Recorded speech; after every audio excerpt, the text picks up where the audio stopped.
ვხატავთ დიდ წრეს, რომელთაც გამოხატავთ საკუთარ თავს.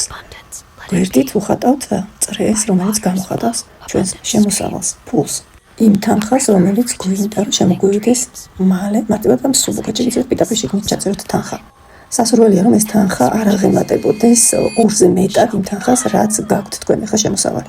ნეიროგრაფიული ხაზით შევაერთოთ ეს ორი წრე ერთმანეთთან და აი ამ დროს დააგვირდით რა შეგრძნებები გაქვთ, რას გრძნობთ. ასევე შეიგრძენით, სად გაქვთ დაძაბულობა ამ დროს, შიში რა გიჩნდებათ ამ დროს, როდესაც თქვენს თავს აერთებთ აი ამ დიდ თანხასთან. რა გიშლით ხელს, რომ იგრძნოთ სიმსუბუქე, აი ამ თანხის გამომუშავებაზე, როდესაც ფიქრობთ და მიღებაზე. ეხლა ვხატავთ სპირალებს, რომელიც შიგნით იხურება და აი ამ შეგრძნებებს ვხურავთ ამ სპირალებით. ზემოდან შიგნით ვატრიალით, იმდენი სპირალით ახატეთ, რამდენი შეგრძნებაც წამოგივათ. ამით ჩვენ ამ შეგრძნებებს ჩვენში ვხურავთ. სპირალებს ვხატავთ საათის ისრის საწინააღმდეგო მიმართულებით და იმდენს, რამდენიც გჭირდება, ანუ რამდენი წინააღმდეგობაც წამოვიდა ჩვენში. შემდეგ ვუკეთებთ ამ სპირალებს ნეიროგრაფირებას და ვაკეთებთ პატარა სივრცულ ხაზებს მათგან და ვიწყებთ უკვე მთელი გადაკვეთის ადგილების მომგვალებას ნახატზე.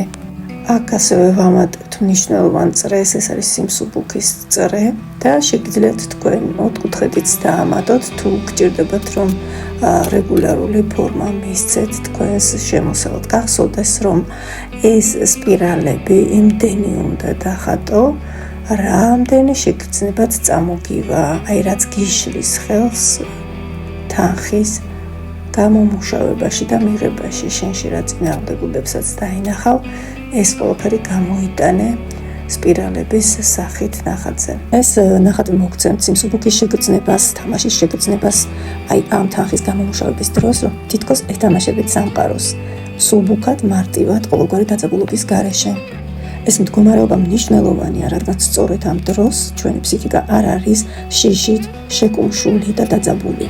და ყველაფერი უფრო მარტივად კეთდება, რა თქმა უნდა, როდესაც არ გვაქვს შიში. ამ დროს აზროვნება არის სხარტი, უფრო და უფრო კარგად ხედავს ადამიანი საკითხის გადაწყვეტის გზებს. შემდეგ შემოგვაქვს ფერი, ან ვახდენთ არქეტიპირებას და ფერზეც იცით თავარი წესები რაც არის. ორზე ნაკლები უჯრედი არ უნდა იყოს გვერდი ერთ ფერში გაკეთებული და დანარჩენი, რასაც თქვენ გრძნობთ ენერგეტიკულად, ის ფერები შემოგაქვთ. ბოლოს ვამატებთ ველის ხაზს, ძლიერი ენერგიის ხაზს, შეგიძლიათ ორი შემოიტანოთ და ვირჩევთ ფიქსაციის ფიგურას. ამ შემთხვევაში ეს არის სიმსუბუქე. რა თქმა უნდა, არ გვაუწყდება დასაწყისში 2 წუთის მანძილზე თემის აქტივაცია და ასევე შეგიძლიათ ნახატის დასრულების შემდეგ ისევ გააკეთოთ თემის აქტივაცია და ნახოთ რა სიტყვები წამოვა ამ 2 წუთის მანძილზე. ამ სიტყვებს აქვს მნიშვნელობა, მიაქციეთ ყურადღება. თუ ნახავთ, რომ კიდევ არის დასამუშავებელი გარკვეული თემები, შეგიძლიათ ისევ გააკეთოთ ნეიროგრაფიული ეს ალგორითმი, თუმცა დღეში 2-ზე მეტი არ არის რეკომენდირებული.